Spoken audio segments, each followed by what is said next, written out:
Pessoal, eu abro hoje com essa notícia e vocês vão entender a ligação disso aqui com o bolsonarismo. Olha só.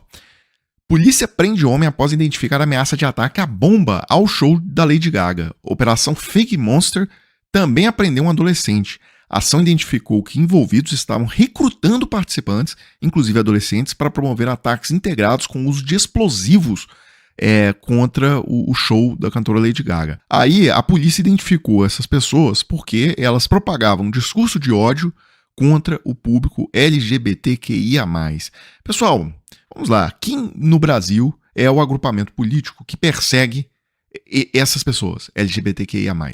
Vocês já viram vários vídeos aqui na página, inclusive, sobre isso. As palavras das lideranças políticas têm consequências. O Bolsonaro ficou ali anos pregando golpe, pregando destituição do Supremo Tribunal Federal, pregando que o sistema eleitoral não valia nada, etc. A gente viu o que aconteceu em novembro de 2022. Pessoas foram para tomar as estradas, fecharam, começaram a derrubar a torre de transmissão de energia, começaram a ir até chegar no 8 de janeiro. As palavras têm consequências na prática. Pessoal, mas já que a gente está nesse assunto de show de Lady Gaga, hoje vendo as imagens aqui me chamou a atenção da diferença, prestem atenção, daquele protesto michuruca do Bolsonaro dia 15 de março, lá em Copacabana. E veja que ele não chega nem a ocupar a faixa de areia, nada, tá? A faixa de areia está completamente vazia. Inclusive quem está na faixa de areia ali é banhista. Não tem nada a ver com o protesto do Bolsonaro. Agora veja a imagem de quando realmente se leva 1 milhão de pessoas para a praia, estão falando até em 2 milhões de pessoas. Agora veja que a faixa de areia não tem um lugar sequer vazio.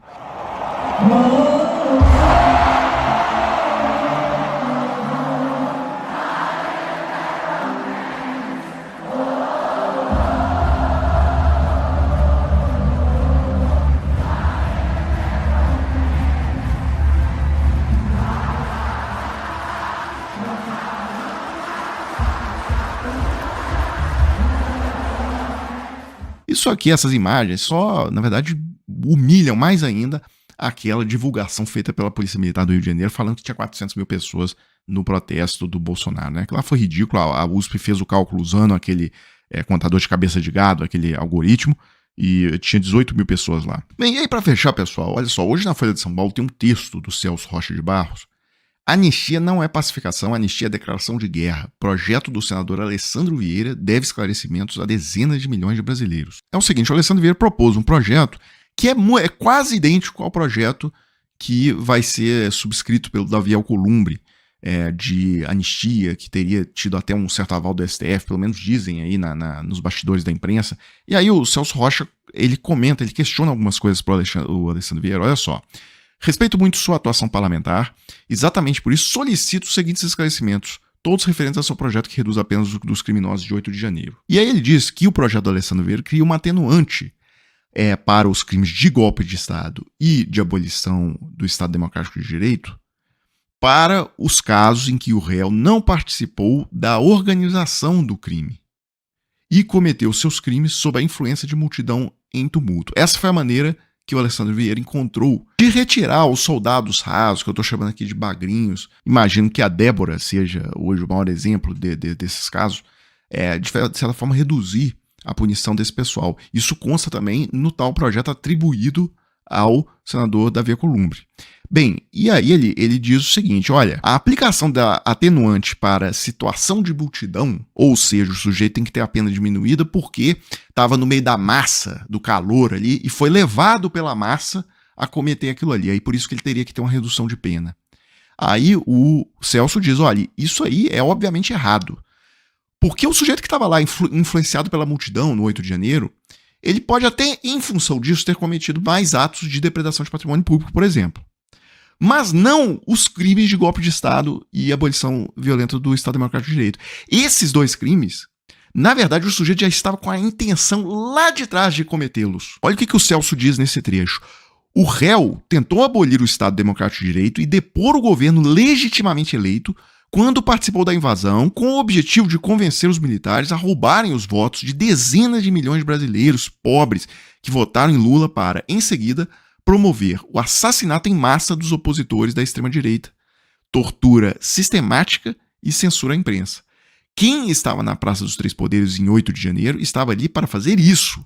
mesmo se não tiver quebrado um único copo. Bem, aí seguindo aqui, o Celso também entra em outra questão grave, tá? Que tem um zum também no projeto do Alcolumbre e também no projeto do Alessandro Vieira, de juntar, de agregar, aglutinar o crime de abolição violenta do Estado de Direito com o crime de golpe de Estado. Isso vai reduzir, por exemplo, a pena do Bolsonaro pela metade. E isso é muito grave. O Celso questiona, ainda pergunta, é isso mesmo, senador? Seu projeto reduz, então, a pena do Jair, do Braga Neto, dos planejadores do assassinato de Lula, Alckmin e Alexandre de Moraes? Ou há aqui algum dispositivo que eu não percebi? Aí o Celso fecha com a seguinte fala: senador, respeitosamente te peço que o senhor esclareça as minhas dúvidas. Se isso não for possível, peço que retire seu projeto. Anistia não é pacificação, senador. De onde eu e dezenas de milhões de brasileiros estamos olhando, a anistia é uma declaração de guerra contra nós. Achei extremamente pertinente todas as colocações aqui que o Celso fez, até porque eu assisti um dia desses aí, uma entrevista do Alessandro Vieira, e ele lá, ele tem total consciência da conduta do Bolsonaro. Ele expressou isso na entrevista. Então, eu achei muito curioso ele colocar esse projeto que, por exemplo, reduziria pela metade a pena do próprio Bolsonaro. Vou colocar aqui a fala do Alessandro Vieira, falando das condutas do Bolsonaro com bastante clareza, na minha opinião.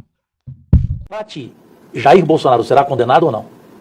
Acredito que o processo vai levar à condenação, né? O próprio Bolsonaro deu entrevista essa semana reconhecendo as reuniões, né? Porque as pessoas falam muito da delação premiada do Mauro Cid. A delação não é prova, né? A delação é um meio para chegar à prova. O que tem de mais robusto são documentos apreendidos e os depoimentos dos comandantes das forças, né? Comando do Exército, Aeronáutica, Marinha, que apontavam a existência de reuniões onde Bolsonaro apresentou o plano mesmo de golpe de Estado através de um estado de sítio, né, enfim, ou coisa parecida. E o próprio Bolsonaro confirma que teve a reunião, que o assunto foi esse mesmo. Ele apenas tenta colocar que, na visão dele, isso não é crime. Acredito que os ministros vão entender que sim, é crime. Você não pode, como presidente da República, chamar o comandante do seu exército e dizer: olha, eu tenho esse documento aqui para um golpe de Estado, vamos? E se o cara diz: não vamos não, diz: então não teve nada. Não é assim, tem muita coisa acontecendo. Infelizmente, Jair Bolsonaro hoje é uma das duas maiores lideranças políticas do Brasil. Isso é incontestável. Claro. Mas ele, ao longo da sua trajetória como presidente da República, deixou muito a desejar. Seja porque não cumpriu promessas de campanha de combate à corrupção, seja porque não conseguiu lidar com a pandemia da Covid, e seja porque na reta final não se mostrou conformado com o resultado eleitoral, que é do mesmo sistema que o elegeu por uma vida inteira, elegeu os filhos, elegeu a esposa, elegeu os correligionários. Então, você não gostar de um resultado eleitoral é ok, é natural. Você tomar medidas contra esse resultado, avaliar medidas contra o resultado, é tentativa.